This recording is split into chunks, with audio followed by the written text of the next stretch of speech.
Sejam todos bem-vindos ao nosso Evangelho no Lar da Casa Virtual Luz Espírita. Com o auxílio e proteção dos benfeitores da Colônia Espiritual Maria de Nazaré, o nosso grupo, em nome de toda a Cavile, agradece por nos receber em seus lares. Nossa equipe está composta pelos irmãos Ney com a prece inicial, Elisete com a leitura do livro Um Caminho, Verdade e Vida, e dos irmãos Ney, Rita, Marcos, Bárbara, por mim, Cris e Félix.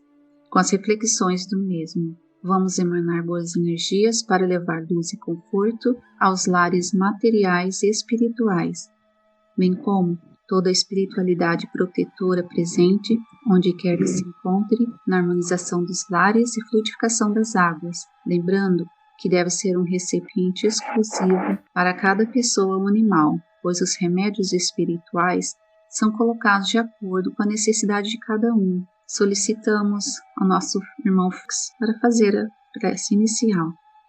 Essa nossa reunião de hoje, para que nós possamos absorver, entender dessa lição maravilhosa que esse texto nos impõe. Nos proteja, ó Pai. Capítulo 128 do Caminho, Verdade e Vida, Dádivas Espirituais. É descendo e descendo eles do monte, Jesus lhe ordenou, dizendo: a ninguém conteis a visão até que o Filho do Homem ressuscite dentre os mortos. Mateus capítulo 17, versículo 9.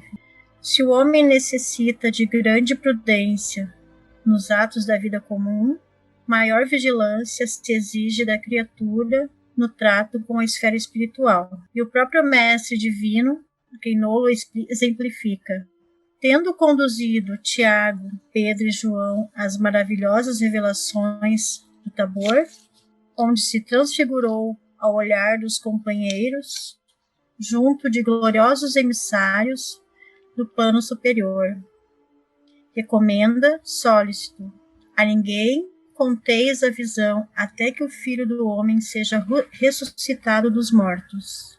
O mestre não determinou a mentira, entretanto aconselhou se guardasse a verdade para a ocasião oportuna. Cada situação reclama certa cota de conhecimento. Sabia Jesus que a narrativa prematura da sublime visão poderia despertar incompreensões e sarcasmos nas conversações vulgares e ociosas. Não esqueçamos que todos nós estamos marchando para Deus, salientando-se, porém, que os caminhos não são os mesmos para todos. Se guardas contigo preciosa experiência espiritual, indubitavelmente poderás usá-las todos os dias, utilizando-a em doses apropriadas, a fim de auxiliar a cada um dos que te cercam, na posição particularizada em que se encontram. Mas não barateis que a esfera mais alta te concedeu, entregando a dádiva às incompreensões criminosas, porque tudo que se conquista do céu é realização intransferível. É um capítulo bem, uma reflexão boa de a gente ter, né? Que nem para nós, a gente está buscando conhecimento, buscando no nosso melhoramento, nosso comportamento moral, né? Dentro do que a gente está estudando na doutrina espírita. E com isso a gente quer compartilhar com todos as pessoas que a gente tem por perto, a gente quer compartilhar essa graça, esse conhecimento com todos que possível, né? Mostrar as maravilhas que a gente vê nesses estudos, mas nem todos vão aceitar, porque cada um tem suas próprias convicções. Nem todos estão prontos para receber esse conhecimento. Por isso temos que ter um cuidado. Tem que ser o momento certo. Precisamos também estar prontos e mais preparados para plantar essa sementinha e assim poder colher os frutos. E as pessoas poderem usufruir dessa beleza também, né, desses ensinamentos. É que nem sabia Jesus que a narrativa prematura da sublime visão poderia despertar incompreensões e sarcasmos, não sendo colocado no mesmo, não colocar no momento apropriado. Que nem a gente não deve esquecer, não esqueçamos que todos nós estamos marchando para Deus, salientando, porém, os caminhos não são os mesmos para todos. Dando prosseguimento, todos os dias recebemos dádiva divina, né? Para a reparação de nossas faltas cometidas. Estamos aqui num processo de redenção e que possamos nos sentir abraçados amorosamente pelo Cristo benfeitor. Dádiva é uma doação muito especial e quem a recebe não precisa pedir nem pagar algo em troca, mas ninguém tem o direito adquirido sobre a cidade. Quanto ao fenômeno que se produziu no Monte Tabor, em presença de Pedro, Tiago e João, foi uma formidável manifestação espírita, que teve por fim mostrar a elevação espiritual de Jesus e afirmar a sua missão como Cristo, Filho de Deus vivo, Cristo de Deus, e anunciar sob um véu que a nova revelação levantaria mais tarde as promessas para o futuro. Retomando momentaneamente, diante daqueles discípulos, por meio da transfiguração, os atributos da natureza que lhe eram própria, e se bem que velados ainda, pois de outro modo eles não lhes teria podido suportar o brilho, e Jesus lhe dava uma ideia de sua grandeza espiritual, e da glória da vida para eles ensaiavam ou ansiavam. A presença visível para os discípulos de Moisés e Elias, que como outros espíritos, tanto ainda mais elevados, rodeiam incessantemente a Jesus, foi um meio de que se serviu este para lhes ferir a imaginação e de, por assim dizer, confirmar diante dos mesmos discípulos de sua elevação espiritual, que ele era o Cristo, o Messias prometido. Ambos, Moisés e Elias, haviam anunciado o Messias, a presença ali dos dois como que sancionava e santificava aos olhos dos apóstolos a missão que ele, Jesus, desempenhava. A voz que saiu da nuvem, que se foi perdendo no espaço depois de haver dito: este é meu filho bem amado, com quem pus todas as minhas complacências. Escutai, afirmava desta forma, em nome de Deus Todo-Poderoso, do Pai, a missão que Jesus, como sendo Cristo, Filho de Deus vivo. Pois bem, a recomendação que Jesus fez aos discípulos para que a ninguém falasse que tinham visto, até que ele houvesse ressuscitado dentre os mortos, obedeceu uma razão de que os discípulos divulgassem imediatamente os fatos que ali presenciaram, antes de verificar-se o que chamaria a ressurreição. Do mesmo modo, Jesus, ninguém lhe daria crédito. O fenômeno da transfiguração do Divino Mestre, assim como de um espírito muito elevado, não tem de comum como a transfiguração do ser humano. Naqueles casos, há uma ação exclusiva do espírito sobre o corpo, o perispírito. E nos outros, há uma necessidade de uma combinação de perispírito do espírito que opera como o do encarnado que ele serve de instrumento, sendo, portanto, aparente transfiguração, visto que resulta do aspecto que o desencarnado dá aos fluidos que envolvem o encarnado. Complementando o que a Elisete falou, e Ney, né? Considerando, inclusive, que é um texto maravilhoso, onde Emmanuel nos mostra a importância, a necessidade de seguirmos o ensinamento do Mestre, né, em relação a manter silêncio no momento necessário. Porque muitas vezes nós falamos coisas importantes na hora indevida. Falamos coisas que poderão até ajudar, mas também na hora indevida. Então, o conselho do mestre é que nós fiquemos em silêncio nos momentos em que o silêncio é importante.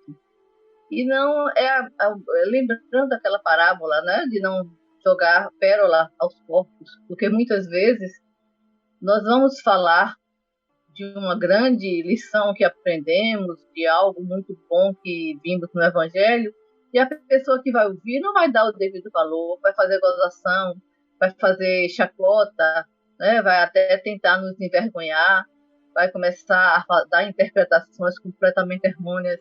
Então, muitas vezes, o silêncio é mais importante do que determinadas palavras ditas, mesmo corretas, fora da hora, a pessoa errada, né? No momento inadequado. Então, o que nós precisamos realmente aprender é isso, é usar sempre da nossa palavra, mas de uma forma onde a sabedoria venha a nos guiar.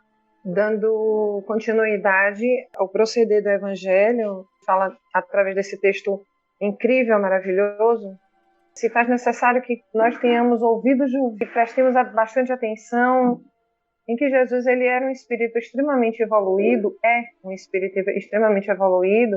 e falava por parábolas para que as pessoas pudessem entender e compreender através das suas locuções, das suas explanações. O fenômeno da transfiguração, explanado pelo nosso irmão, faz assim de uma presença constante e absoluta da proposta reencarnatória e trazendo para os dias atuais um livro talvez um pouco antigo, mas com uma linguagem muito peculiar e particular, o livro Messe de Amor, de Joana de Ângeles. Ela costumava dizer a Divaldo que o silêncio é uma prece. Quando nós aprendermos que uma vez que contamos com isso, aprendemos que todo o nosso conhecimento, todo o nosso embasamento espiritual não está para todas as pessoas, e sim para as pessoas que estão dispostas a compartilhar esse conhecimento, é lógico que nós vamos estar muito felizes e a nossa espiritualidade, os nossos mentores, os nossos guias espirituais estarão conosco para nos ajudar nessa empreitada. Porém, natural e comum de que, quando nós recebemos uma dádiva, nós queremos divulgar essa dádiva, nós queremos apresentar essa dádiva para as pessoas, hoje, como falamos, através de redes sociais, através das amizades que temos, através dos nossos familiares. Então, se faz necessário que nós tenhamos um conhecimento um pouco vasto e, ao mesmo tempo, um conhecimento no momento de ouvir, prestar atenção naquilo que está sendo falado para você ouvir o que é bom, ouvir de tudo e reter o que é bom, assim como falava Paulo, um dos apóstolos do Cristo. Não me aprofundando mais, Jesus foi o Espírito encarnado mais evoluído na Terra. Então ele sabia exatamente aquilo que ele estava colocando e juntava a multidão de pessoas porque ele falava a linguagem normal, a linguagem natural que o povo sabia ouvir. Ele falava fazendo carinho nos ouvidos das pessoas. Ele falava através de parábolas, ele falava através de vivências. E não tem momento maior ou melhor do que nós falarmos da palavra do Cristo, nós propagarmos as palavras do Cristo através das nossas ações, através das nossas vivências. Dia de luz. Foi bem assim destacado, é necessário a sabedoria, né? Às vezes uma dádiva nos é dada, a gente precisa tomar o cuidado com o orgulho, então a gente ter a sabedoria e a humildade para os nossos irmãos bem ter essa orientação de ter o cuidado no falar. Nem todas as pessoas também têm essa compreensão ou a maturidade espiritual para tal conhecimento. Então a gente precisa ter a compreensão, a gente precisa muitas vezes ter a tolerância com os nossos irmãos e, como a Bárbara bem destacou, a gente mostrar os nossos atos, assim que a gente vai ensinar muito mais, né, do que nossas palavras, tem que ter essa prudência. e ao mesmo tempo a compreensão de saber que cada um tem o seu tempo de evolução. Tem várias religiões diferentes, filosofias, todas possuem um conhecimento e cada um constrói a sua própria verdade. Né? A gente também não precisa impor a maneira como nós pensamos ou querer mudar a ideia de outras pessoas. A gente precisa ter esse cuidado, que todos procuram Deus em caminhos diferentes, mas com o mesmo propósito de se aproximar do Pai. Então, essa sabedoria, humildade é muito importante para a gente saber como auxiliamos os nossos irmãos. E é isso que eu compreendi deste ensinamento. Esse ensinamento de hoje, né, eu achei interessante. E a primeira coisa que me veio à memória foi aquela ditado popular, né? Tudo tem o seu tempo, né? Tudo vem a seu tempo certo. O conhecimento chega quando nós nos abrimos para poder entender o que a lição diz. Jesus foi bem explícito, né, ao falar com seus seguidores. Aquele conhecimento não deveria ser dito naquele momento porque as pessoas não compreenderiam. Refletindo sobre isso, eu lembrei que quando eu tinha meus 17, 18 anos, meu pai pegou o Evangelho segundo o Espiritismo, colocou sobre a mesa, passou por mim e fez assim: esse livro é interessante. Mas só que naquele momento eu tinha, na verdade, medo da questão do Espiritismo. Eu tinha medo dos espíritos, e aí cadê a coragem para abrir o livro e folhear, né? E ele sempre fazia a mesma coisa. Todos os dias ele colocava o livro na mesa e dizia assim: esse livro é interessante. E isso levou um certo tempo, até que eu comecei a folhear o livro, comecei a observar ali com a leitura de Kardec e tal, toda a lógica que o Espiritismo traz, todo o ensinamento que ele traz, né, a sua parte filosófica, a sua parte religiosa. Então aí, hoje eu posso compreender que a gente pode falar da doutrina espírita de várias maneiras para que as pessoas possam compreender. Para cada público, uma linguagem.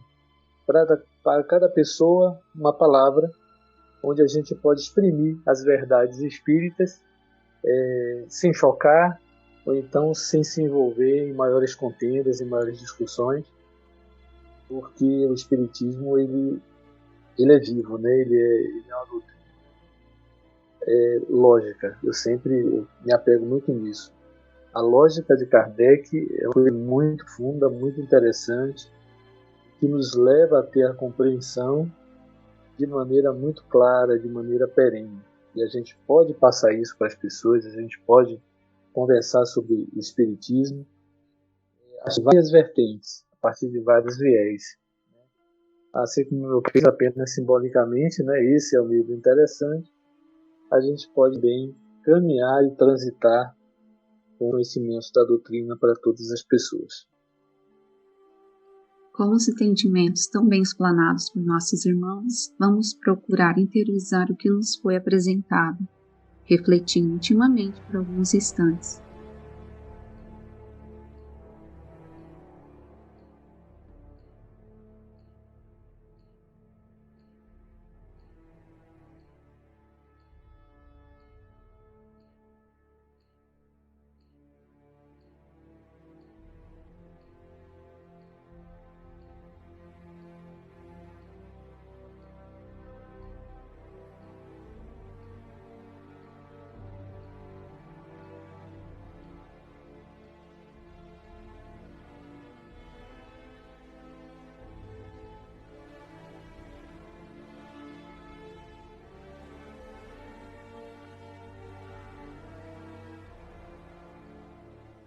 Elevemos os nossos pensamentos a Deus e, com o auxílio dos Espíritos de Luz da Colônia Espiritual Maria de Nazaré, pedimos paz e harmonia para todos que estão conectados conosco neste momento de amor, bem como a emissão de boas energias aos nossos familiares, irmãos encarnados e aqueles que se encontram no plano espiritual. Por fim, pedimos ao nosso Mestre Jesus e aos guias espirituais, principalmente aos integrantes das correntes médicas do espaço, que coloquem em nossas águas os fluidos astrais, vitais e espirituais, a que cada um necessita para curar todas as enfermidades, físicas, emocionais e espirituais, proporcionando saúde, vitalidade, equilíbrio e força nos trabalhos do bem.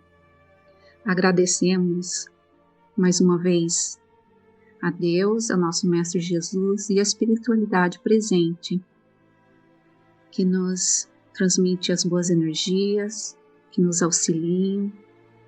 Sempre gratidão. Gratidão pelas bênçãos recebidas, pelos estudos, o entendimento. Sendo assim, pedimos a permissão para encerrar os nossos estudos de hoje. E que assim seja.